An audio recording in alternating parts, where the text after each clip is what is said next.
Deep within the archives of the famous Smithsonian Institution lies a document with contents that could completely overturn our understanding of human history. This mysterious book, officially dated to the 16th century, is not just a collection of artistic fantasies. It is something much more disturbing and significant. Upon close inspection, it becomes clear that we may be looking at the only surviving documentary evidence of an era we call the antediluvian civilization. This was a time when the world looked completely different, and the line between myth and reality was blurred. The strangeness begins on the very first pages. According to the official version of history, we have a clear idea of how ancient peoples lived, what tools they used, and what animals they might have encountered in the wild. However, this artifact boldly challenges modern science, forcing us to question the reliability of our textbooks. The work is structurally divided into two parts, and each documents aspects of life that seem impossible. The first part is dedicated to hunting methods.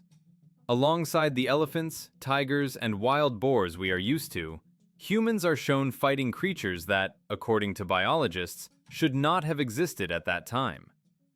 The second part immerses us in the daily life and social structure of the ancient world, unveiling technologies and a hierarchy where humans coexisted with those they called gods.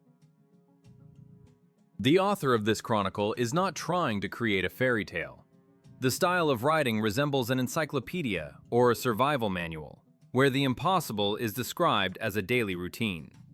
It is this mundane nature with which impossible events are depicted that is both frightening and mesmerizing. There is no room for allegory here, only a stark statement of facts from the life of a world that survived a global reset. Before we turn the first page of this forbidden history and touch upon secrets hidden for centuries, make sure to subscribe to the channel and hit the notification bell. This ensures you won't miss the truth about our past. Please like this video in advance. It helps spread this knowledge and open the eyes of more people. Ahead of us lies a deep dive into a reality where Roman legions use unknown mechanisms in battle against giant reptiles, and sea monsters are as common a problem for shipping as storms.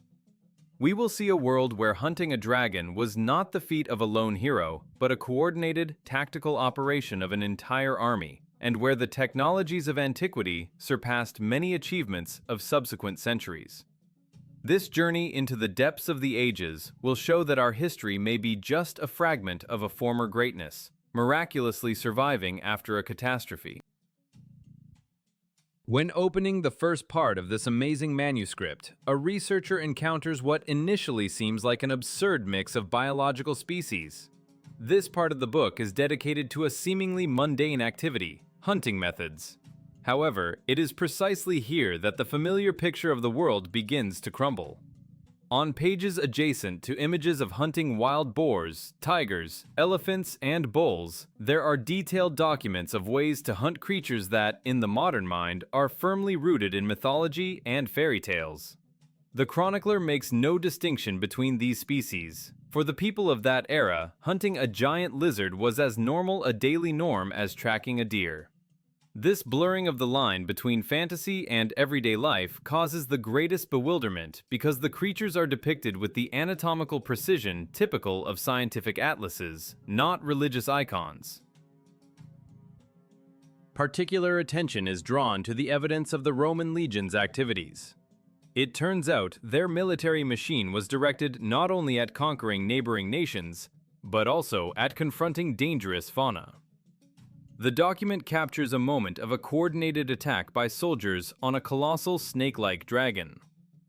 This creature, reaching 4 to 5 meters in length, differs strikingly from ordinary snakes, whose capture methods are also present on other pages of the book. Here, we see a powerful reptilian predator being fired upon with bows and pierced with spears. The scene is devoid of heroic pathos.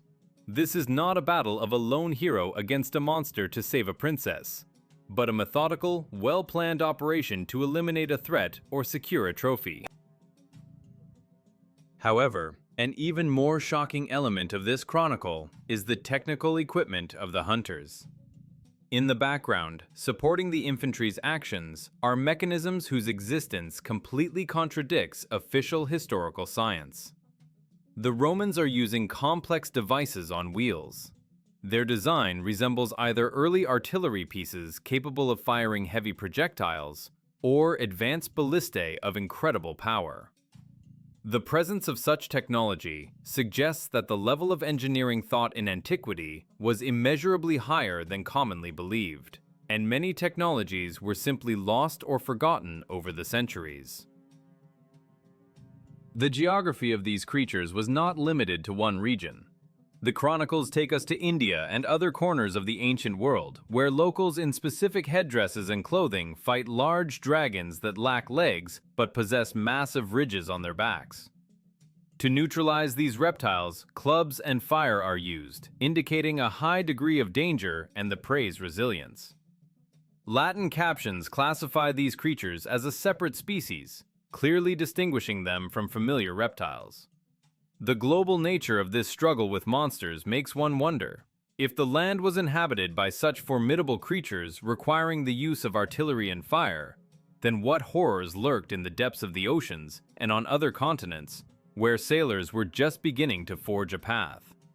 The world of that era was full of dangers, and humans were forced to constantly defend their right to exist in an environment where they were far from the only dominant predator. If we turn our gaze from land battles with reptiles to the water, it becomes obvious that the oceans of the antediluvian world harbored threats incomparable to modern ideas of marine fauna. The chronicles transport us to the harbor of a large ancient city, the architecture of which resembles the grandeur of Rome. However, the peaceful life of the port is disrupted by the appearance of a creature that can boldly be called a sea leviathan. This is not just a large fish or whale, but an aggressive monster that launches targeted attacks on human vessels. The described creature possesses the ability to spew powerful jets of water, using them as a biological long-range weapon. These water blasts possess such kinetic energy that they are capable of sinking or capsizing approaching boats, turning fishing or trade into a deadly enterprise. The reaction of the city's inhabitants to this threat is strikingly organized. The monster is not just scared away, it is caught in a pre-prepared trap. The use of giant nets and special mechanisms indicates that such invasions by sea giants were not isolated incidents, but a regular problem for which established technology and port infrastructure existed. Moving further along the geography of this forgotten world, the document reveals the existence of entire peoples who are today considered figments of the imagination. A panorama unfolds on the pages, showing a cruel and destructive war between a race of extremely small people, pygmies, and a population of giant birds. This confrontation is total in nature. Banners, spears, and siege tactics are all used. The small warriors demonstrate a high degree of social organization and military skill. Their cavalry is particularly noteworthy. These people use goats as war mounts, which looks strange to us, but was obviously an effective solution in their environment. The birds, in turn, defend their nesting grounds and offspring, turning the conflict into a struggle for territory and resources. It is important to note that the description of this strange people and their eternal war with feathered giants is not a unique invention of the author of this book. Similar evidence is found in the Medieval Odyssey and numerous sources describing the lands of Great Tartaria. The presence of cross-references in different documents of that era confirms that we are dealing not with a myth, but with systematic knowledge of the real ethnography of the past. Travelers and chroniclers from different countries recorded the same facts, making the existence of this forgotten race a historical reality subsequently erased from textbooks. The world was inhabited by many intelligent species that vanished or were destroyed. But if pygmies fought birds on the outskirts of the known world, events no less frightening were taking place in the centers of ancient civilizations. The chronicler's gaze shifts to the Nile Valley, where survival methods required even greater ingenuity and courage. Moving across the map of the ancient world toward the Nile Valley, we encounter an even more detailed and frightening description of the local fauna. The Egypt captured in this document is far from the familiar pastoral scenes of agriculture. This is a territory of a harsh struggle for survival, where humans faced creatures whose biology provokes heated debates. The chronicles detailed the process of hunting giant reptiles that lived in rocky crevices and caves. Locals used complex tactics. A predator possessing colossal strength was lured into a confined space previously equipped with heavy nets and traps. Only after immobilizing the beast could the hunters proceed to eliminate it with bows and spears, which speaks to the incredible danger of a direct confrontation. Skeptics might argue that these are simply Nile crocodiles, but an anatomical analysis of the depicted creatures completely destroys this theory. The manuscript's author records details with scientific pedantry that make it impossible to identify these beasts with known species. Unlike low-slung crocodiles, whose limbs are adapted mainly for swimming and short bursts, the creatures in the book possess long, powerful legs, allowing them to develop high speed on land and lift their bodies high above the ground. Their backs are adorned with massive ridges, and the structure of the scales and skull indicate they belong to a completely different class.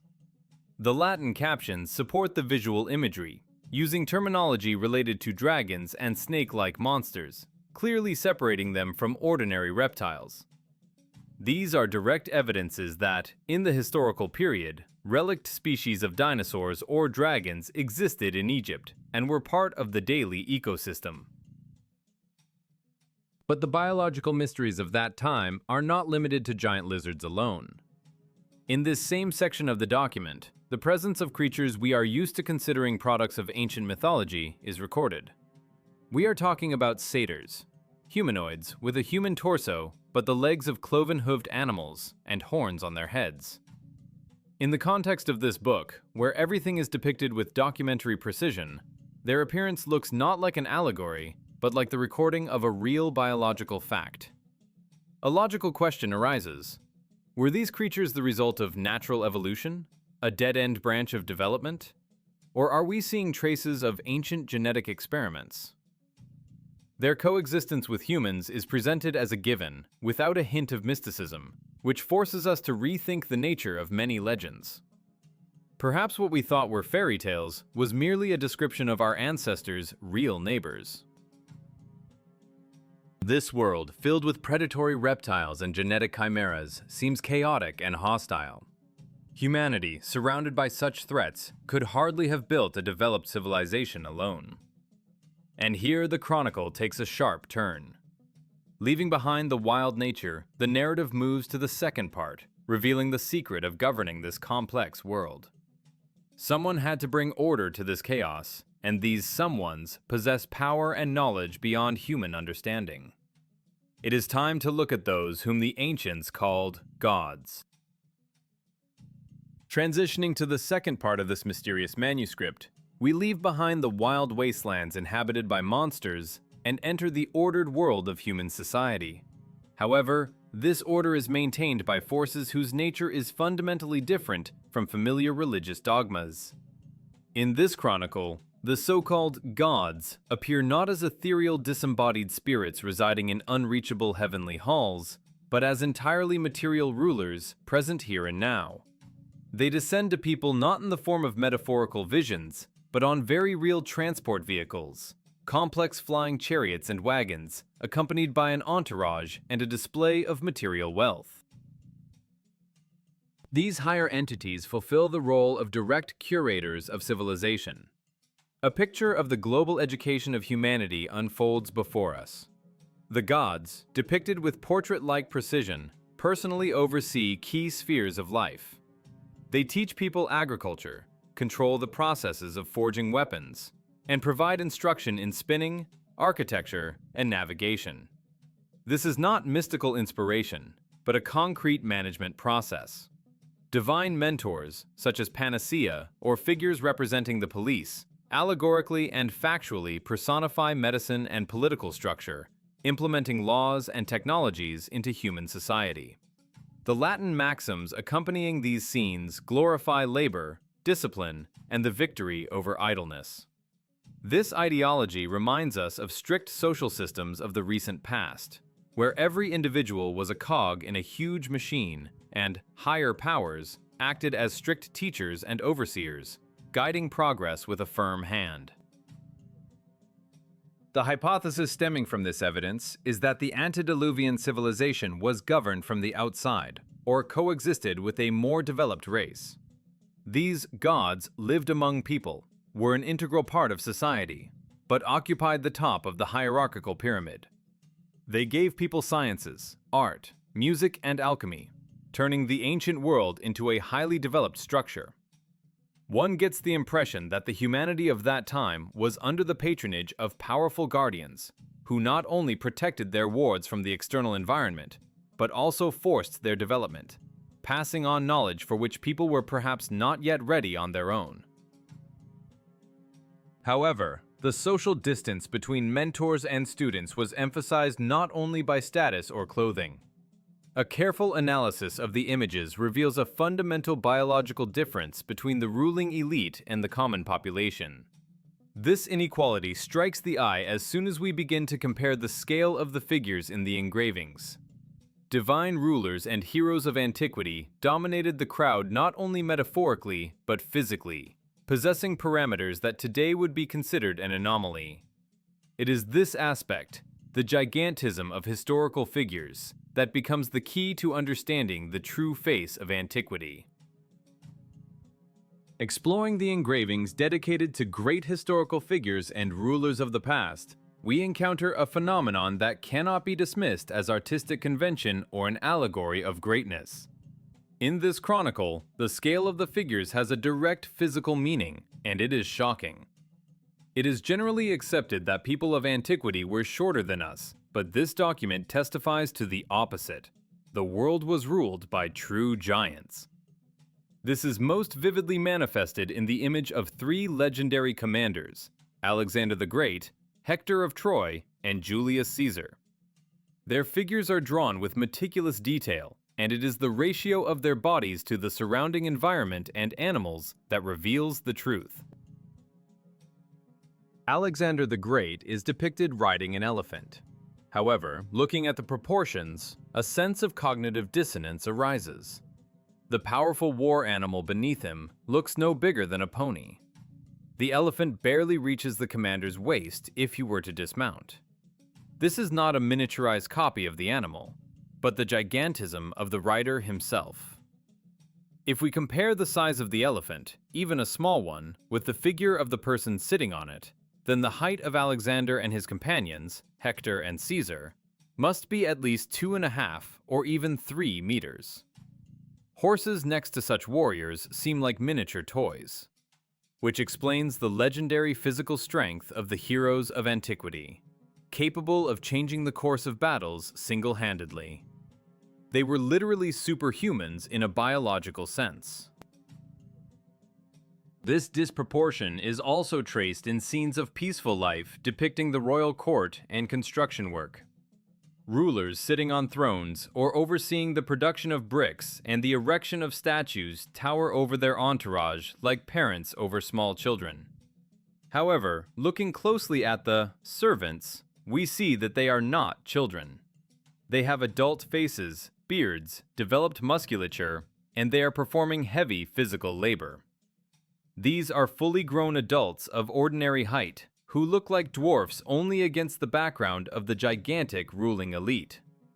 Such visualization confirms the theory of the existence of two biologically distinct castes, people of ordinary height and giant rulers, who possessed power and special status. The chronicles are not limited to deep antiquity, bringing the narrative up to the age of discovery, which casts doubt on this part of official history as well. Images of Christopher Columbus, Amerigo Vespucci, and Ferdinand Magellan are filled with details usually ignored by textbooks. Their expeditions are shown not as solitary voyages of brave captains into the unknown, but as missions accompanied by higher powers. The ships of the discoverers are surrounded not only by sea monsters and mermaids, but also by flying deities on chariots who literally point the way and protect the travelers. Flags with Christian symbols sit side by side with pagan gods hovering in the heavens, hinting that the discovery of new continents was part of a global plan curated by that same ancient elite. Magellan and Columbus were accompanied by entities whose nature went beyond human understanding, ensuring the success of their enterprises. If we accept the fact that key figures of history possessed a height of 3 meters and enjoyed the support of flying curators, it becomes obvious that their habitat must have corresponded to these scales. The cities in which these giants lived could not have been simply a collection of primitive huts. Their architecture was obliged to reflect the grandeur and physical parameters of their creators. The architectural look of this antediluvian world, captured on the pages of the folio, raises no fewer questions than the biology of its inhabitants. If we take into account the gigantic stature of the rulers and the presence of advanced technologies, it becomes clear that the urban planning of that era must have met completely different standards. Studying the images of cities, we encounter forms and structures that radically diverge from the data of classical archaeology, hinting that many ancient monuments known to us today may be merely pale copies or distorted reconstructions of the genuine structures. This discrepancy is most vividly manifested in the depiction of Egypt. The massive triangular silhouettes of the Giza pyramids we are used to are missing here. Instead, the horizon is pierced by incredibly high and narrow structures resembling giant needles or spires. These architectural dominants look more like technical devices, antennas or energy towers, than tombs of pharaohs. Such imagery fuels bold theories that the current pyramids may be either a later remake created from primitive concrete or the result of a cardinal reconstruction that hid the true purpose of these objects. Strange symbols, skulls, and bones are visible on these spires, which may indicate a connection between these places and death cults or warn of danger. But the engineering thought invested in these skyscrapers of antiquity clearly exceeded the capabilities of simple stonemasons. Moving to Europe, we see structures that are usually attributed to Roman civilization, but in a completely different context. The famous amphitheater, resembling the Colosseum, is depicted not as a majestic ruin, but as an absolutely intact, functioning machine. Gladiator fights are in full swing, the stands are filled, and the building itself looks like part of an even more ancient infrastructure that the Romans perhaps simply inherited and used.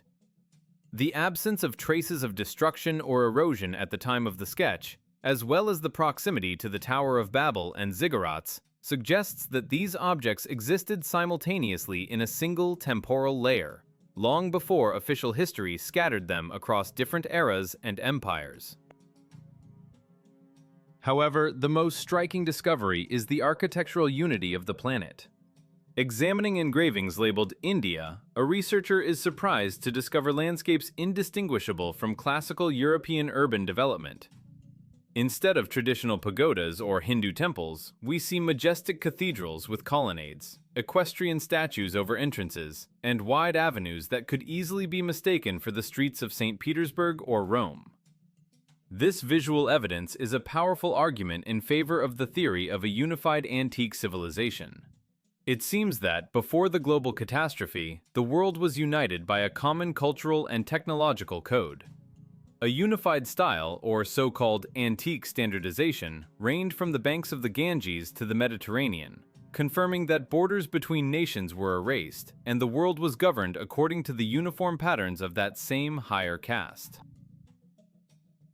This world of monumental grandeur, where technologies allowed for the erection of spires to the heavens, and the architectural style was universal for the entire planet, seemed unshakable.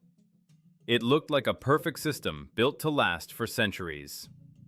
But it is precisely this apparent invulnerability that makes its fall even more tragic and mysterious. What could crush a civilization capable of taming dragons and building cities of giants? The answer to this question is hidden in the final, darkest, and most alarming pages of the book, where grandeur is replaced by chaos and destruction. The final pages of the ancient manuscript immerse us in the atmosphere of an impending apocalypse and a total transformation of the world order. If the beginning of the book demonstrated stability and grandeur, the finale describes the painful process of the old era breaking down. The majestic world of unified architecture and high technologies begins to burst at the seams, and the first signs of this disintegration are religious and ideological conflicts. The chronicle dispassionately records scenes of mass worship of the golden calf, a symbol traditionally associated with a departure from true faith and a descent into materialism. People blowing trumpets and indulging in ecstasy around the idol look like a society that has lost its moral compass and is in a state of spiritual agony. Following this, processes begin that resemble a violent change of the civilizational paradigm. We see the destruction of statues and monuments of the past. One engraving captures the moment of toppling a colossus with symbolism resembling a star, which may refer to the cult of Mithra or another solar religion. This is not just vandalism, but a purposeful erasure of memory. Iconoclasm marking the arrival of new beliefs, perhaps early Christianity, which displaced old cults with fire and sword.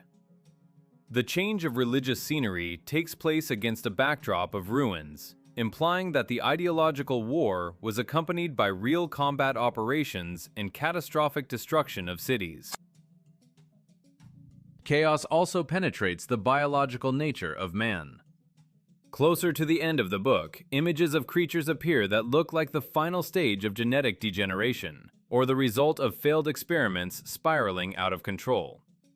Strange people with dog heads, the legendary cynocephaly, roam among the ruins. One such character is depicted in a grotesque pose, devouring an object resembling a model of a building, which can be interpreted as an allegory of a civilization devouring its own foundations.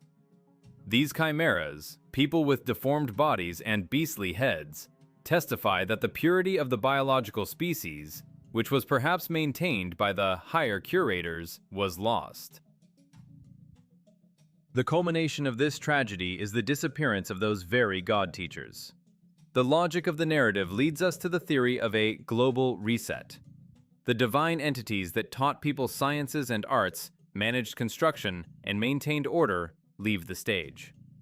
They do not die, but seem to remove themselves, leaving humanity alone with its vices, mutations, and destroyed infrastructure. Perhaps their mission was completed, or the experiment was deemed a failure.